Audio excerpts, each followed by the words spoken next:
അസ്സലാമു അലൈക്കും വറഹ്മത്തുള്ളാഹി വബറകാതുഹു.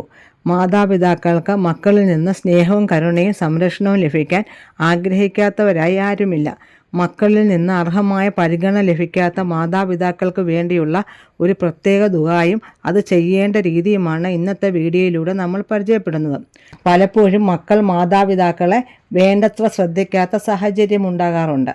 അവർക്ക് ഭക്ഷണത്തിനോ വസ്ത്രത്തിനോ മരുന്നിനോ വേണ്ട പണം നൽകാനോ അവരെ സന്തോഷിപ്പിക്കുന്ന രീതിയിൽ പെരുമാറാനോ ചില മക്കൾ തയ്യാറാകില്ല.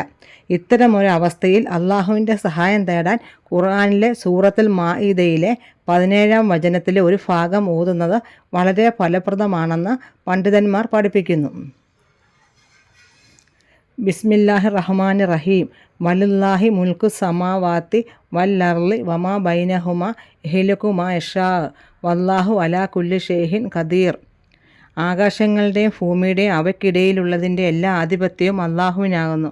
അള്ളാഹു ഉദ്ദേശിക്കുന്നതെല്ലാം അവിടുന്ന് സൃഷ്ടിക്കുന്നു. അള്ളാഹു എല്ലാത്തിനും കഴിവുള്ളവനുമാകുന്നു. ഈ ദുആ ഫലപ്രദമാകാൻ താഴെ പറയുന്ന രീതിയിൽ വേണം അനുഷ്ഠിക്കാൻ.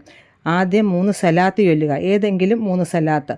സൂറത്തുൽ മാഇദയിലെ ഈ ഭാഗം 300 തവണ ഓതുക. ഓതിയതിന് ശേഷം ഏതെങ്കിലും മധുര പലഹാരത്തിൽ ഓതുക. അതിൻ്റെ പകുതി വീതം ഉമ്മയും ബാപ്പയും കഴിക്കുക. ദിവസം തുടർച്ചയായി 40 ദിവസം ഇപ്രകാരം ചെയ്യുക. ഇൻഷാ അല്ലാ ഇത് പതിവായി ചെയ്താൽ ആ മക്കളുടെ ഹൃദയത്തിൽ മാതാപിതാക്കളോട് സ്നേഹവും അനുകമ്പയും കരുണയും അള്ളാഹു നിക്ഷേപിക്കുന്നതാണ്. മാതാപിതാക്കളെ സ്നേഹിക്കുകയും പരിചരിക്കുകയും ചെയ്യുന്നത് അള്ളാഹുവിൻ്റെ പ്രീതി ലഭിക്കാൻ കാരണമാകും.